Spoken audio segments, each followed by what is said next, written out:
15,000 years ago, a lava flow started to create what is now a national monument. Early visitors thought it looked like something out of this world. Join us as we explore Craters of the Moon National Monument. I'm your host, Missy Rentz, and this is the Parks Podcast. Today, we are joined by Matt Pfeiffer, who's an interpretive ranger at Craters of the Moon National Monument. Prior to Craters of the Moon, Matt also spent some time at Gateway Arch in St. Louis. Matt, welcome to the Parks Podcast. Well, Missy, thank you so much for having me. I'm excited to be here. I want to start with some park stats.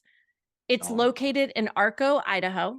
It was created on May 2nd, 1924 as a national monument. And in 1970, it was added as a wilderness, which was the first designation of a wilderness in the national parks. When it was created into a national monument, Calvin Coolidge was the president of the United States. The park is 750,000 acres. Its highest elevation is 7,729 feet in the foothills of the Pioneer Mountains. In 2022, you all welcomed 237,774 visitors. There are 16.2 miles of hiking trails. Nocturnal animals that you may see while on a visit include pack rats, skunks, fox, bobcats, mountain lions, bats, owls, and many more. Some of the animals that you find at Crater of the Moon are native to the area and can only be found there. And that includes the Great Basin pocket mouse, the yellow pine chipmunk, and lava beetles.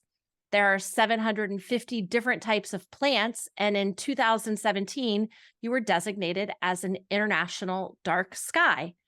I am so excited to talk about this park. It is one of the most unique parks that I've been to. That's awesome. Yeah, I'm excited to talk about with you. Obviously, as you said, this is definitely a unique area. Very few places in the world that look anywhere like us, that's for sure. That is for sure. So tell me the story behind it becoming a monument. So that story kind of really begins in like the early 1900s, about the beginning of the 20th century was really when people first started taking serious scientific interest in lava flows here. In fact, the guy who coined the term craters of the moon was a geologist with the USGS named Harold Stearns. He came out here in 1918, and on his trip, he brought with him another very important person for our becoming a monument, a guy by the name of Robert Limbert. Mr. Limbert was originally from Nebraska, but he moved to Boise in the early 1900s. And he actually led one of the first expeditions across the entirety of the lava fields. Him and one other partner, along with a dog, hiked about 52 miles from end to end of the lava flows. And he made many subsequent journeys and was one of the many people that started to petition to get this made into a national monument. In 1924, he wrote an article for National Geographic titled Among the Craters of the Moon, kind of making that name famous. And that same year, he was also petitioning President Calvin Coolidge to preserve this area. He sent him some of his photographs he took on expeditions, writings and that kind of stuff. And it must have worked, because that same year, as you said, in May 2nd, Calvin Coolidge signed the executive order making this into a national monument. And we are now just about 100 years old. Gosh, that's incredible. So the area, there were 8 volcanic eruptions, but this is like over the past 15,000 years, correct? Yep, that's correct. The first eruption here occurred just about 15,000 years ago. The most recent eruption, which is the lava flows you'll see as you come to like the visitor center in our Loop Road area, those all would have been flowing just a little over 2,000 years ago. Is there any chance that they could erupt again? Oh, yeah, most geologists are pretty confident that it will erupt at some point in the future, because the reason we have these eruptions is due to something called the Great Rift. It's a big rift line that runs through the area. It's essentially a weak point in the North American plate, whereas that plate shifts, this part of it is stretching open slowly. So most geologists predict, since that rifting is still ongoing, they think within the next 900 years we'll probably have another eruption somewhere along that rift line. Typically, we've had a cycle of we get one eruption every 2 to 3,000 years, so we are entering that time frame. It could start any day now. Oh my gosh. And I think when I think about volcanoes, I think about, the pictures or the kind of projects I did in elementary school where it looks more like a mountain, and that's not what this area looks like. So it's a little bit deceiving, or maybe it's a good education. Oh, yeah. That's probably one of the most common questions I'll get here is people asking where the volcano is, and it's kind of, have to explain to them that rather than just the one central volcano, like your Mount St. Helens type, we just have that series of fissures in the ground, and the lava is able to come up through those. So it's definitely a very different type of volcanic landscape. It's most similar to like what you'll see in Hawaii and Iceland with the type of eruptions that we have. Okay. And is there any indication of what kind of land or what it looked like before the eruptions, or is that too long ago? Yeah, so we do have a pretty good idea. A part of that actually is due to the fact that we have a lot of what are known as kipukas throughout the monument. So kipuka, that's a Hawaiian term. And basically what that is an area inside of a lava flow that got completely surrounded by lava and it is been untouched by the flows. And so those are really valuable for scientists here because they give us a really good baseline of what this area would have looked like well before any human, expansion into the area and things like agriculture and ranching and farming kind of changed that. And we've got fossil records and stuff like that. At one point in this area, there were actually camels. Those would have gone extinct about 11,000 years ago. So, not long before one of our eruptions, shortly after the first one. And even cheetahs used to be throughout the area as well. That's actually part of the reason the pronghorn in the area are known to be so fast is because they evolved to outrun those guys.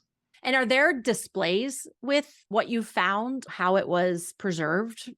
Oh, yeah, so we do talk a little bit about that in our museum and our visitor center. It goes into the kipukas and just the kind of general history of the monument.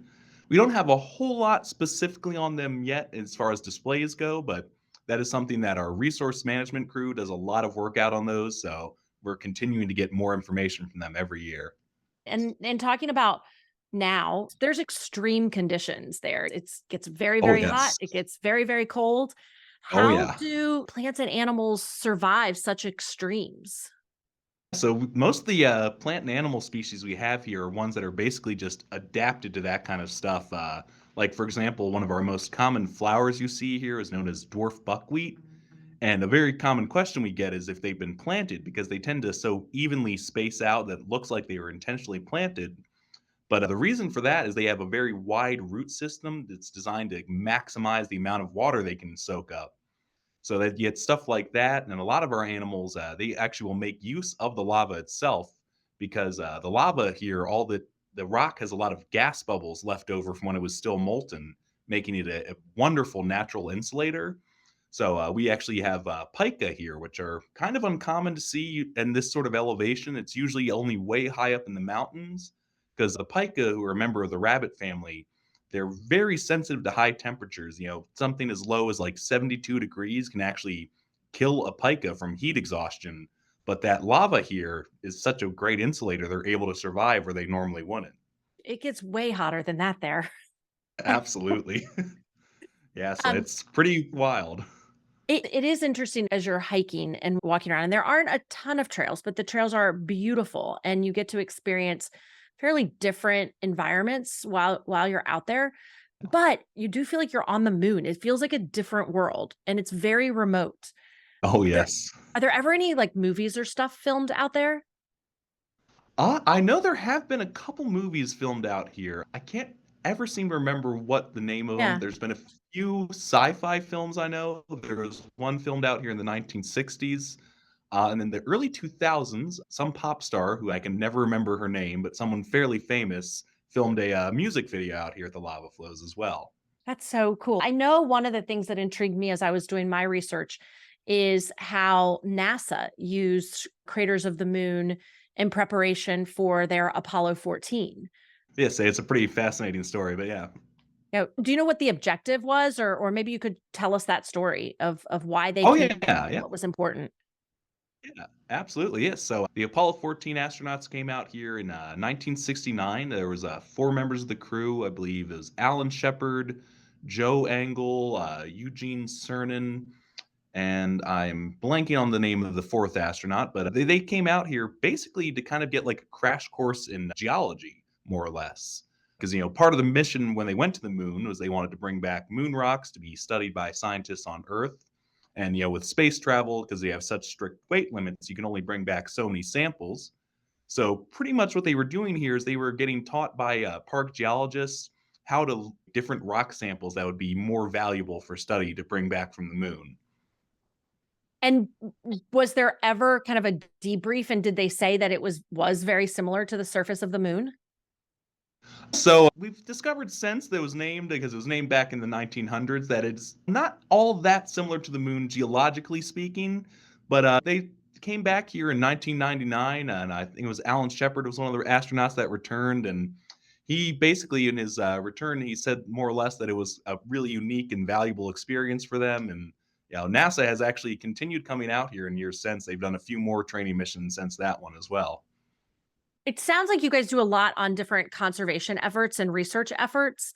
Are there Oh any yes, are yes. there any big notable projects that you have going on that, because parks are so valuable to us, not just recreation, but for what we're learning and how we're using this information in nature and obviously in space and other things. Yeah, so one of the really big ones we've been doing over the past few years, we've been working with a professor who's based out of OSU. He's a bat biologist, and it's been a big project for ours is trying to map out where the different caves that bats are using and what they're using them for. For example, bats have something that we refer to as maternity colonies, where they pick designated caves to go and give birth to their pups and raise them. And last I heard, this may have changed and it might be even more now, but at one point, over half of the known maternity colonies for bats in the state of Idaho were found here at Craters of the Moon. And bats being such an important species for all sorts of different environmental aspects, pest control, they can pollinate. That's one of our big species of concern. So we've been doing a lot of work to try and understand them better. And especially with white nose syndrome being present in the United States, which I had never heard of before I worked here, but it's an invasive fungus that's been killing bats all across North America. So that's been a big concern of ours is how to try and stop that from reaching our caves, because thankfully it still is not in any of our caves yet. So much of being out in nature, and when you get out and experience it, I think you learn to appreciate those things that perhaps you feared. Certainly for me, that includes snakes and bears Uh-huh. and things like that. But bats is something that I'm learning more about and understanding how important they are. And so many of our parks seem to have vast research programs on them. It's kind of on Oh yeah. my list of you got to learn and start to appreciate these so that you're not irrationally scared of them. So it's just one of the things that's, I find so interesting about learning how many people are afraid of bats and helping to kind of get people to understand them and appreciate them more. And it's one of the great things I get to do is help people understand these animals. Is there any sort of consensus on why people are scared of bats? Oh, that's a good question. Probably has something to do with just the general appearance of them. Some people find them scary faces, but I personally think they're cute. And they also have a bad reputation for things like disease. Bats Yeah. can carry rabies. However, they're not a very common carrier of that. It's kind of one of those things that just seems to be sort of innate human fear that they just, Yeah. something about them freaks us out. Yeah. As I think about it, maybe it was like cartoons as a kid or something, because I've not really experienced a bat to know that. Oh, Yeah. yeah. So It's it's interesting. something you always see in movies, especially Yeah. like horror movies. You almost always see a bat somewhere. Right. Right. Well, and planning a trip to Craters of the Uh-huh. Moon, it's a big park, but it's a pretty digestible park for sure. But again, you have extreme temperatures, and I mean, it's really important to think about your plan. And geographically, it's not really located close to a lot of things, so it's probably Oh, yeah. a destination. You're not just stopping on the highway. What's the best time of the year to Uh-huh. come to the park? I would say probably some of the best times would either be like right at the end of spring, beginning of summer, or early fall. The temperatures then are usually pretty comfortable, not quite hot, but not too cold at those points. And especially if you get here like at the end of spring and early summer time frame, that is usually right when our wildflowers hit their peak bloom. And we had a great year this year. We actually got certified as a super bloom. And when they're at their peak of bloom, you can look out over the lava fields and it's just every square inch, they're just coated in little wildflowers. Oh, I bet that's really beautiful. I came in the middle of the summer when it was incredibly hot. I'll have to Oh, come back and yes. see something else. When you get to the park, like I said, it's not really near anything. You're going to drive a ways and then all of a sudden you hit the park and there's a visitor center and then Uh, there's some camping that's available. How many sites are there? oh, yes, there are 42 campsites in our campground. That's actually pretty big. That's a good size. And how do you reserve a site? So our campground is all first come, first serve. So what you could do is when you arrive to the park, when you first pull off the highway, you'll come to the visitor center first. And our campground will be just a little further past us on the road. You can drive to the campground, find a spot that is unoccupied, and then there's a self-service machine just outside of the entrance of our campground where you can pay for a site anytime, day or night. And one of the things that I ran into is that campgrounds were full. And while I say it's in the middle of nowhere, there are great forests and campgrounds within 30 miles or 40 miles. Oh So yeah. if you do happen to arrive and there's no camping available, there are options not horribly far from Craters of the Moon. Yeah, that's one of the things that is nice about it. There's a lot of options for dispersed camping right outside of our entrance too. Also, we do offer backcountry camping actually in our wilderness area. You'd have to backpack out. That just requires a free wilderness permit, which you can get that at the visitor center. All you need to do for that is talk to one of the rangers there, and we'll get some information, fill out a permit, and then you're welcome to go out and hike out in our wilderness area. In particular, a very popular spot for that is Echo Crater on our main wilderness trail. It's a big old volcanic crater. You can actually camp right down inside the bottom of it, and it's a beautiful spot. If you like backpacking, that is a great spot to go. I really want to divide it into winter and the rest of the year. So, first, we'll talk a little Uh-huh. bit about the rest of the year and what there is Gotcha. to do. We've talked about hiking, there's amazing Uh, trails Oh, um, yes. spread throughout. Is it the loop? Is that what that main road is called? You can go on a lot of different hikes, none of them super long. Yeah, all of our hiking trails are just right off of our loop road. It's about a 7 mile road, very easy to navigate, just a one way loop. And then there's parking lots at each of the different trailheads. So you've got plenty of options for trails. One of my personal favorites would be the North Crater Trail. It's about a 3.6 mile round trip. Good bit of up and downs, one of our more challenging ones. But if you're someone who likes that, it is an incredible trail with some amazing views. People need to remember to make sure they have the supplies, particularly water, when they're Oh, on the absolutely. trails, because there aren't necessarily resources like that out away from the visitor center. That is something we always stress, especially if you're coming here in the summer. We can get temperatures of upwards of 100 degrees, and being at 6,000 feet elevation, too, that can cause you to dehydrate a little quicker than you would at lower elevations. So, definitely water is something you want to make sure you always have plenty of. We've got pumps for drinking water in our campground that are available 24 hours a day. And then we have water bottle fillers in our visitor center that's open whenever the visitor center is open. Typically during the summer, it can vary a little bit from year to year. When they talk about recommended water quantities, you need to make sure that you maybe pack a little extra on the Oh, trips. absolutely. The other Yeah. thing I wanted to ask you about when it comes to hiking is the terrain is unique on the trail. How would you describe that? What do you recommend in, people preparing for what they're coming into? It's not traditional hiking terrain. The terrain is best kind of described as a mixture between sort of like the gravelly, sandy dirt, and then at certain points on trails, you go directly over the lava flows. So it's kind of that rolling, uneven, rocky terrain. Most of the trails don't go over the really rough part of the lava flows, but some of them can get quite rocky and uneven. So what I would always recommend is good pair of sturdy hiking boots or shoes. Every now and then I'll see someone out in these trails in sandals. I would not want to try it myself, but I Me have seen that either. happen. Just good hiking boots, plenty of water. Trail snacks are always a good idea. A lot of people forget that when you're replacing your water, you also want to replace your electrolytes. So some sort of salty snack could be peanuts or beef jerky, all the classic trail snacks, and definitely sun protection if you're coming here in the summer because it is very easy to get sunburn if you're not Right, good careful point. out here. And you talked about the trail that's a little longer and up and down. But one of the things Uh-huh. I noticed was that there are trails that are for all people, all levels. And I noticed, Oh yeah. young kids, I noticed grandparents, which is really nice because everybody can find something that they enjoy in the park. That's one of the things I think is really great is like you said, we've got a wide variety of trails. I believe our shortest one is about a quarter of a mile up to our 8 mile wilderness trail.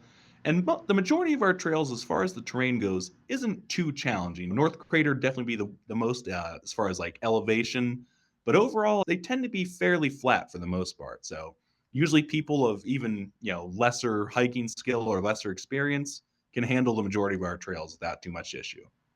And then you have caves. I was trying to go back and look in Yes. my journal on which one I went to and did Uh, not write the name down, but I seem to recall first in this terrain conversation, there was like a boardwalk to get to it, which would be uh, easy for all levels, but the caves are amazing.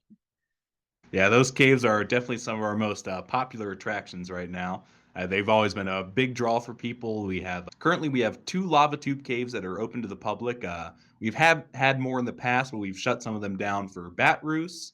That could potentially change in the future. We've documented just about 500 total throughout the lava fields, and we Wow. keep finding new ones just about every single year. So there's probably, I've heard estimates of anywhere from 2 to 3,000 total. So you talk about finding new ones. Do you have people that are just out Uh, exploring all the time? Oh yeah, yep. What we call our resource management crew, the ones who do stuff like wildlife biology and plant biology.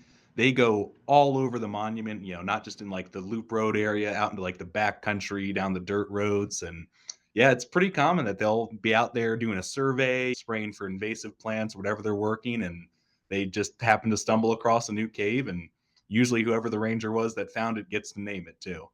That would be so exhilarating to find Yeah. something new like that.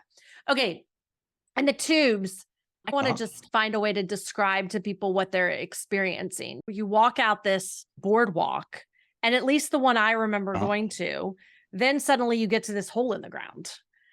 And you had stairs on the one that I went to, so you could go down these metal stairs and then explore the cave.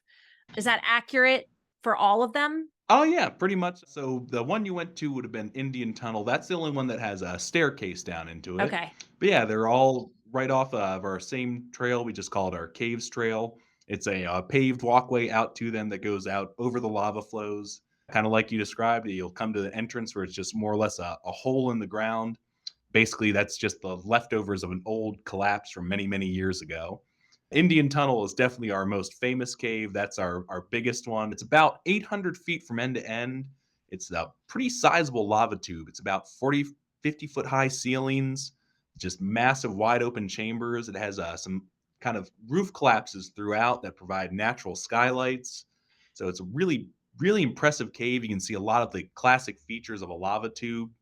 If you look on the floor, you can kind of see the way that was flowing on the floor. You can see the remnants of molten lava dripping down off the walls. It's a pretty awesome sight. I've been in there at this point more times than I can count, and every time I go down there, it's still amazing. And do you recommend, if that's what you're planning on doing, bringing a headlamp or a flashlight or something to be able to see things? We would definitely recommend some sort of light. An Indian Tunnel, that one, since it has natural skylights, it's a little easier without a light, but there's still a few spots where it gets kind of hard to see your footing.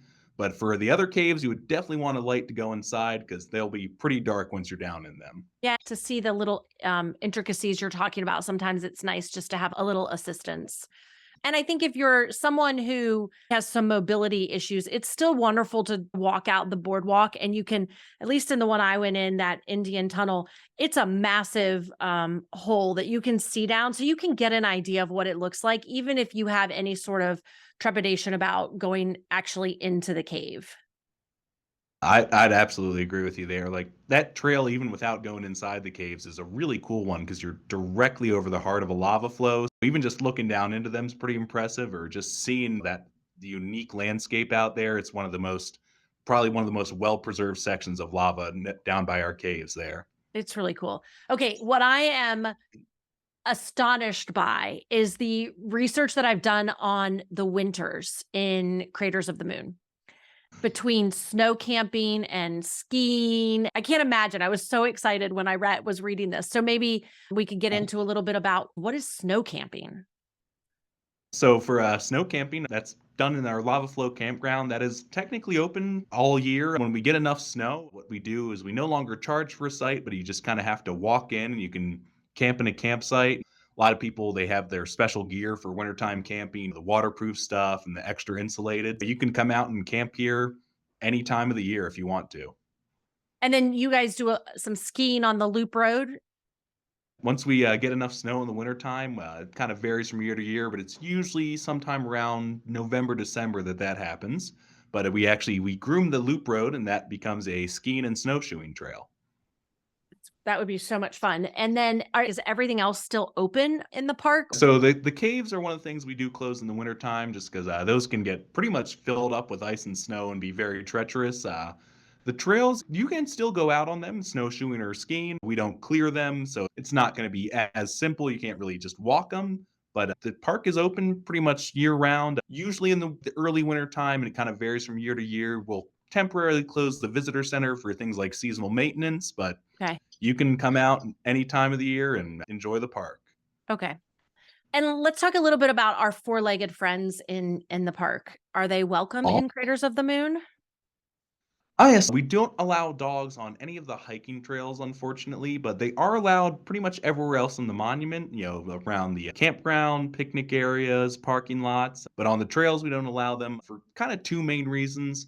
One being wildlife, even just the scent of domestic animals can cause them to react unpredictably. And two, with the lava terrain, it's incredibly rough on dogs' paws. Actually, the guy I mentioned earlier, Robert Limbert, on his first expedition, he brought a dog with him named Teddy, and 3 days into the trip, he had to take a knife and cut strips out of his leather jacket to make boots for the dogs. And Yep. I think also the heat. I love my dog. I take her almost everywhere, but it would be Oh, hard for me to maybe experience the park in the same way. say that heat out here, especially for the dogs, it can get pretty brutal. The surface of the lava flows in the summertime has been measured up to about 157 degrees, so Wow. it's definitely not ideal place for dogs in the summer. Are there any other key highlights that somebody should think about when they're planning a trip to Craters of the Moon? That's a good question. Me personally, I always love going out in the wilderness area. One thing a lot of people don't realize is that aside from the loop road, there is a lot of like backcountry preserve area with some like dirt roads for four-wheel drive vehicles. I've spent a good bit of time out there. One of my favorites is a place called the Laidlaw Park. It's a massive kapuka. It's just kind of east of the main entrance to get to that road.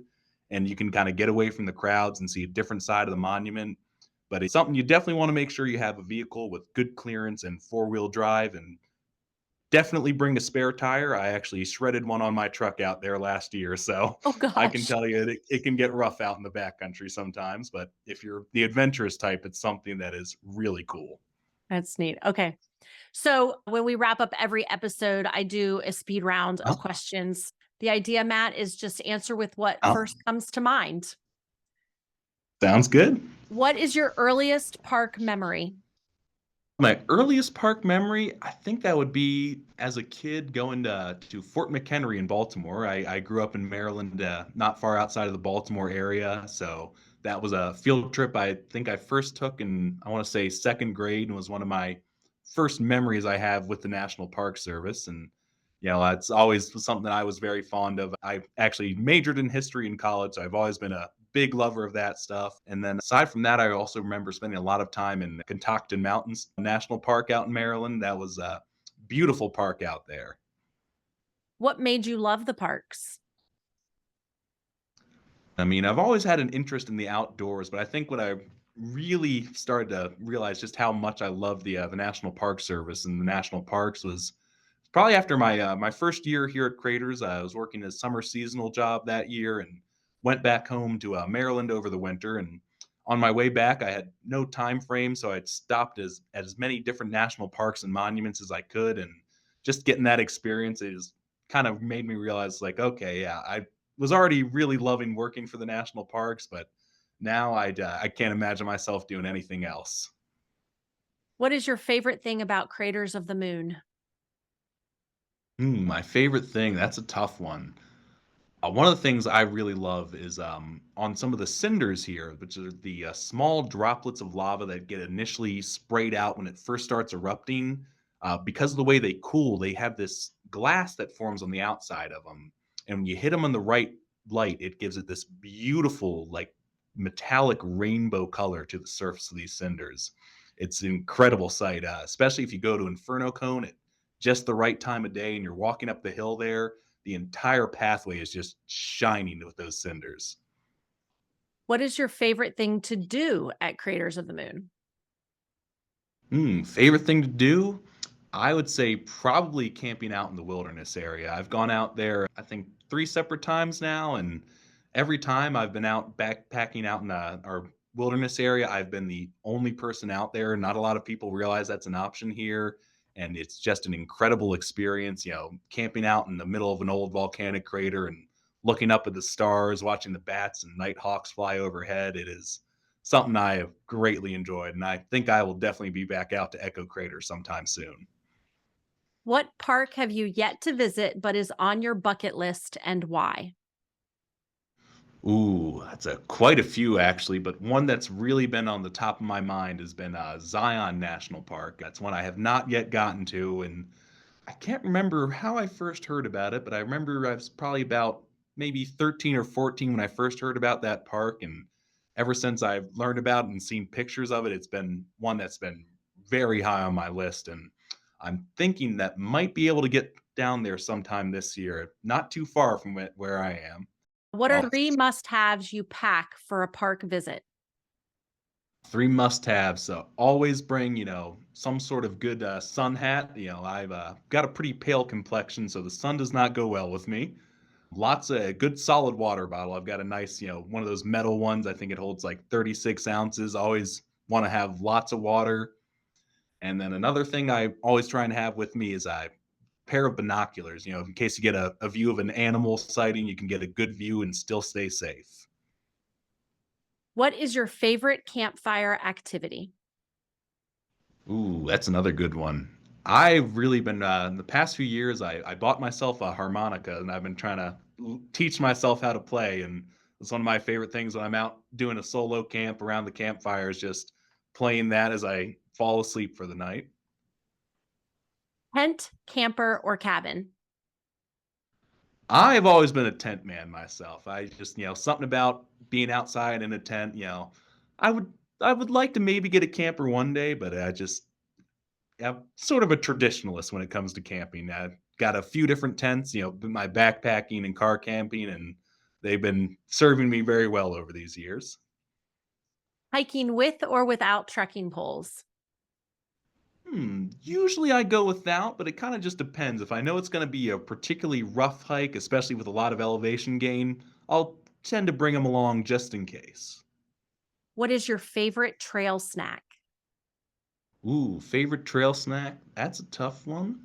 I would probably say beef jerky. That's probably one of the most common ones I bring with me. It's easily packable, it's tasty, and it gives you lots of protein and energy to keep the hike going.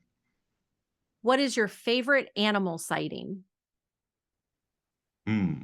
That's another tough one. I would probably say would have been here at Craters. I have been incredibly lucky. I've spotted pika here twice, which they're a rare sight here. They're around, but they tend to stay hidden. And I've just been in the right spot at the right time on 2 occasions. Some of the rangers that I know who've worked here for 10 plus years have never seen a pika here. And what is a pika? Oh, yes. Pika is a member of the rabbit family. They're pretty cool. They're very cute little animals. They kind of look almost like a big hamster is the best way I can think to describe them. And they've known to typically hang out in rocky areas. One of their telltale signs of pike is they make hay piles. They grab grasses and plants and store them for the winter. So you can often spot them kind of running around with a bundle of flowers in their mouth, and they're really, really cool animals to just watch. What is your favorite sound in the park? Favorite sound. That's another good one.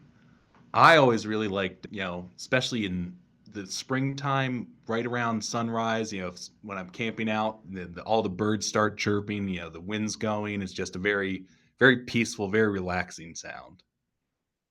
And finally, what is the greatest gift that the parks give to us? I would say it's just, the opportunity to kind of get out and to connect with nature and be away from, all the busyness of the more modern, more urbanized life, just kind of getting away and experiencing these pristine wilderness areas where you can be the only person there for miles and miles and out is just enjoying all the beauty of nature and the outdoors. Matt, thank you so much for sharing Craters of the Moon with us. And I love your stories. And this is such a unique park. So I'm glad we can share it with everybody else as well. Oh, thank you so much for having me. I'm very glad to come on and very happy to share my stories with everybody. Thanks for joining us for today's episode. Until next time, we'll see you in the parks. Thanks for listening. If you enjoyed today's episode, please be sure to like and share on your favorite podcast platform. Music for the Parks podcast is written, performed, and produced by Porter Hardy. For more information, please follow us on Instagram at The Parks Podcast or visit our website at theparkspodcast.com.